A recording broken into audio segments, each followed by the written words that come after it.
Thank you. Claire, I'm assuming you can see my screen. So first of all, good morning, good afternoon, good evening to everybody. And the most important part for me is I wish you and your families very good health in what is a very interesting time. Thank you to Graham and the team for asking me to come and share some information today and for the privilege and honour of doing so. You will have my slides available afterwards. And the guys asked me to talk about the subject, getting more referrals. I remember when I was first asked to speak at different conferences around the world, and some of the subjects you tend to think, wow, everybody would know this information. So how can I help? So I thought I would kind of share this PowerPoint and a few little stories within about 10 minutes that you are welcome to use yourself with members and other people. Now, the first thing before I go into the PowerPoint, I want to say to everybody is we need to recognize that when people change their mindset, when people change their attitude, they will then change their results. So as leaders, which we all are, try and remember that we are trying to influence and change the opinion of good people. I think too many of us try and change the opinion of silly people. We can't change the whole world because some of the world don't want to change, but we can change the good people. So we must concentrate on affecting the mindset of good people, getting them to think, yeah, that's a good point. You've changed my opinion. So I've got a few little stories to share that you'd be welcome to use back at home, back in your own country. And again, thank you for the privilege. So to move on, if I may, into the PowerPoint itself, first of all, I wanted to talk about reputation. And I talked to members about their reputation. For those that don't know me, I seem to be quite well known for one-liners. They're kind of called Bergisms. So reputation is what people say about us when we're not there. And I want you to imagine that I'm addressing a chapter when I'm talking to you guys like this. We can't tell people you have a bad reputation or is your reputation good, because they will always answer the answer that they want to have. So if you say to somebody, is your reputation good? They'll say, yeah, I think it is.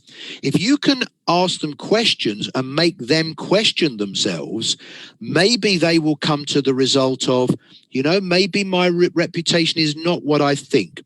So I wanted to share a few mindset things about BNI. And I say to people, what is your reputation in the mind of others?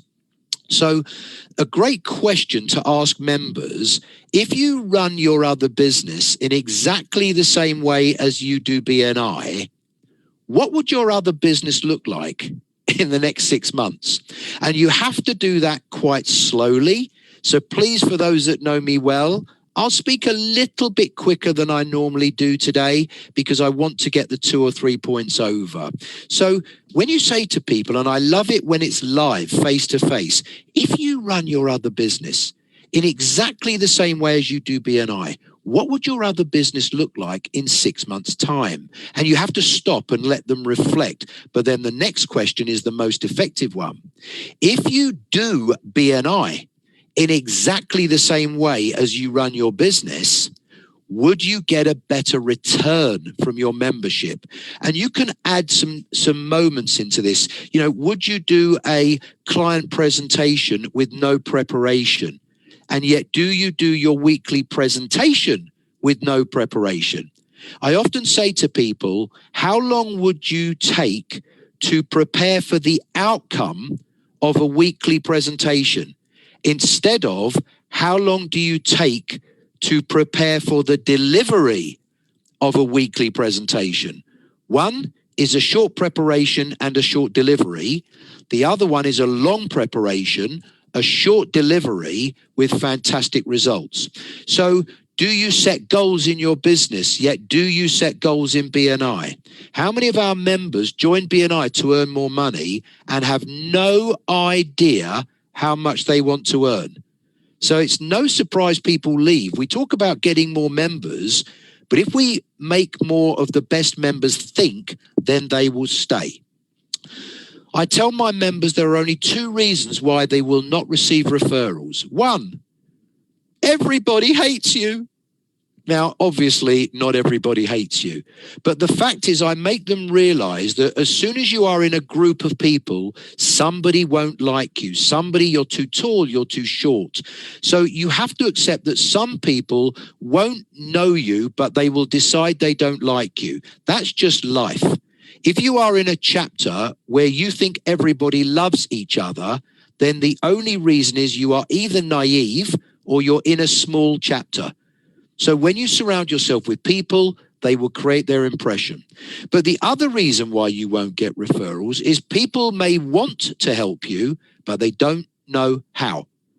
How many people know you as against how many people see you? The next thing I talk about is, do you actually realize what you've invested in when you became a member of BNI? I was asked many years ago, and I was not the best attitude when I first joined BNI. I didn't understand it. And I was asked many years ago, what percentage of your business is BNI worth to you? And truthfully, I kind of said with a bit of an attitude, 5%, it's fine. It wasn't anything special. And then the next question was, how many customers do you have? The reality on the 5%, by the way, is the presenter went, wow. And I just went, wow. And then he said, how many clients do you have? How many customers do you have? And I said, I don't know, hundreds. And he went, wow. And again, I went, wow. And he said, how many of your clients give you 5% of your business? And you know, it was only one other. So the killing question was, would you agree, Phil Berg, that BNI is already one of your best customers? And I had to agree. Now, that was the moment when I realized, like, wow, this is one of my best clients. And he said, do you agree you could do it better? Now, when you're speaking to a good person, they'll always go, yeah. That was the moment I changed my attitude, and then I changed my results. Now, how many members get 20, 30, 40, 50% of their business from BNI or more and still don't recognize that it's one of their best income providing strategies? So it's making people think. This is something I've been very privileged to present in 38 of the BNI countries to date. And this is something some of you have seen, but my members find this very powerful. This in the middle is a non-BNI business person, a normal business person. These people around the outside, these are people we would all like introductions to. But the reality is they're not waiting for you. The second reality is chances are they're very happy with their current supplier. So even if you're speaking to them, they're not necessarily going to come and join you instead. Do you know many buyers are very, very happy with their providers because their provider is good enough. Sometimes you can show me somebody better, but I'm happy with my current supplier. So being better won't make me change suppliers. Now let's make this person in the middle a BNI member. Now let's give them some help. Let's surround them with other BNI members. But now let's change the names. Stop calling them BNI members, because let's call them connectors and introducers. Now, please, if you look at my screen still, if you surround yourself with connectors and introducers and you build this relationship, then there's every likelihood you will get introductions to the people you want the way you want to be connected. Your connectors and introducers will excite your target market to take your call. And the beauty is you can make your connection and introduction team as big as you like. So if you wish to leave BNI because it's not working and you continue to watch my screen and you're in the middle, you can say BNI is not working, so I'm going to take away the help and I'm going to do it on my own. How can do it on your own be more effective and get you better results than doing it with help? It's not possible. So you've got to ask yourself why, if you're not getting the referrals you want, you're not getting the referrals you want. The last one is the slide I want to finish on. I truly believe there's less pressure being in BNI than any other networking organization. The weakest members, or those that don't get it yet, always turn around and say, oh, the pressure of bringing referrals. The reality is people join other networking organizations for exactly the same outcome, more business. If you want to go for more friends and go bankrupt during getting more friends, it's not a good strategy. So ultimately, you're in BNI and you know that your responsibility is to help others, but you're surrounded by all of those people that will help you. So what pressure is there really other than your own? If you're in another networking organization that say quite upfront, you don't have to pass referrals. We don't put our member under pressure.